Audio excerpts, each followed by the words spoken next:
안녕하세요 성도 여러분. 9월 16일 목요일 말씀 묵상 시작하도록 하겠습니다. 찬송가 412장입니다. 내 영혼의 그 깊은 데서 맑은 가랑이 울려나네. 하늘 곡조가 언제나 흘러나와 내 영혼을 고이 싸네.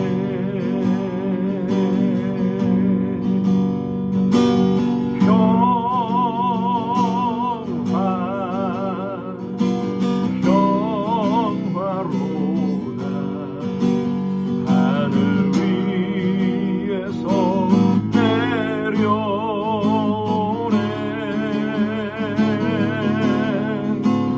그 사랑의 물결이 영원토록 내 영혼을 거두소서. 4절입니다. 이 땅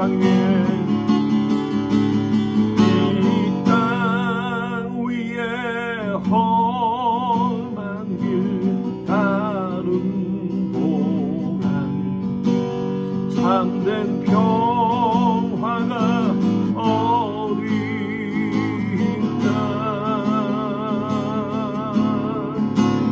우리 모두 다 예수를 친구 삼아 참 평화를 누리겠네.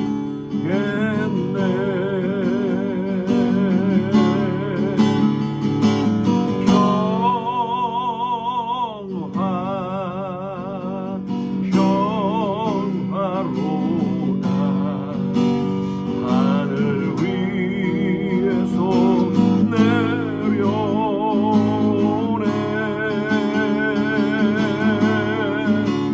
그 사랑의 물결이 영원토록 내 영혼을 거두소서. 아멘. 오늘 묵상할 하나님 말씀은요, 사사기 20장 3절에서 7절까지입니다. 같이 함께 읽겠습니다.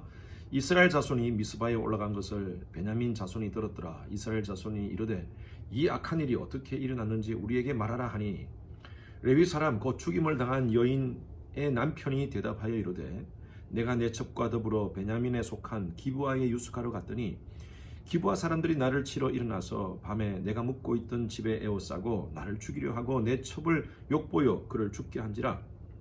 내가 내 첩의 시체를 거두어 쪼개어 이스라엘 기업의 온 땅에 보내었나니 이는 그들이 이스라엘 중에서 음행과 망령된 일을 행하였기 때문이라. 이스라엘 자손들이 너희가 다 여기 있은즉 너희의 의견과 방책을 낼지니라 하니라. 여러분, 사람은요 참 극히 참 이기적인 존재입니다. 자기가 실수를 했을 때 자기 탓이라고 얘기하면 문제가 해결될 수 있는데 자기 잘못을 다 숨기고요, 다 모든 것을 남 탓으로 했을 때 문제는 점점 커지게 됩니다. 오늘 이 사사기의 말씀은 어제 그저께의 말씀과 계속 연결되는 것입니다. 지난 화요일부터 우리가 묵상했던 말씀을 간단하게 제가 요약을 하면 에브라임 땅에 한 레위인이 있었습니다. 레위인은요 종교적 지도자입니다. 요즘으로 말미암은 목사나 또 장로, 이스라엘의 신앙을 이끌어야 될 굉장히 중요한 역할을 감당하는 사람이었습니다. 이 사람이 베들레헴 출신의 한 첩을 갔습니다. 여러분, 첩이라는 것은요 아내 외에 다른 여인을 갖는 것이 바로 첩이죠. 그런데 참 기가 막힌 일이 벌어지는 게, 이 레위인이 다른 여인과 관계를 맺으면서 이 첩을 멀리하니까요, 이 첩도 홧김에 바람을 피웁니다. 바람을 피우고 이 여인은 자기의 친정으로 도망가 버립니다. 이 레위인은 자기의 첩을 데려오기 위해서 종을 데리고 나귀를 끌고 그 첩의 집으로 가게 됩니다. 장인이 한잔 하고 가라고 그래서 그곳에서 술을 먹고 뭐 아마 파티를 즐기다 보니까 시간이 많이 지나간 것 같아요. 그리고 그 다음날 이 첩을 데리고 이제 기부하라는 동네로 지나가는데 또 밤이 어두워졌어요. 그래서 한 곳에 유숙을 하는데 그 기부하 동네에 있는 불량배들이 이 레위인의 첩과 관계를 맺기 위해서 그 여인을 요구합니다. 결국에는 레위인이 그 첩을 내어줍니다. 그리고 그 여인은 죽습니다. 그것에 분노해서 자기의 그 첩을 12동강을 내어가지고 각 이스라엘 12지파에다가 보낸 것이 바로 문제가 된 것입니다. 여러분, 사실 이 문제가 누구 때문에 발생한 문제입니까? 기부하 사람들이 그 여인을 욕보인 것 때문에 이 레위인이 화가 났지만, 그러나 이 문제의 발생은요, 사실은 이 레위인 때문이었습니다.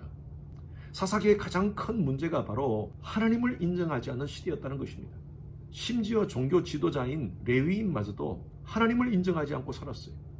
아내가 있음에도 불구하고 왜 첩을 갔습니까? 아내와 첩이 있음에도 불구하고 왜 나가서 바람을 피웁니까? 사실 이것이 가장 큰 문제였습니다. 이 레위인은 자신의 잘못은 다 숨깁니다. 자기의 아내를 12동강을 내가지고 각 지파에 보내니까요, 이스라엘 사람들이 40만 명이 모입니다. 이 사사기서에서 어떤 전쟁에 나갈 때 이스라엘 백성들이 40만 명이 모인 적이 없었습니다. 이렇게 연합한 적이 없었어요. 그런데 베냐민 지파가 한 그 문제 때문에 40만 명이 모여서 이 베냐민 지파를 처단해야 된다고 얘기합니다. 이스라엘의 어른들이 그 레위인에게 묻습니다. 어떤 일이 있었는가? 그래서 오늘 우리가 4절부터 읽었던 말씀이 바로 그 말씀입니다. 레위인이 이렇게 해서 저렇게 돼가지고 내가 화가 나서 내 첩에 몸을 쪼개어서 보내줬다. 사실 이 문제가 무엇 때문에 발생한 것입니까? 레위인의 죄 때문입니다. 아내와 첩이 있음에도 불구하고 나가서 바람을 피우고, 이 모든 문제의 시작은 바로 자기 때문에 시작된 건데 자기는 다 그립니다. 그리고 베냐민 때문에 이 일이 벌어졌다라고 얘기합니다. 결국에는 이 내부 안에서의 전쟁 때문에 6만 5천 명이 죽는 아주 비참한 그런 일들이 벌어집니다. 말씀드린 대로 누구 때문이었습니까? 이 레위 사람 때문이에요.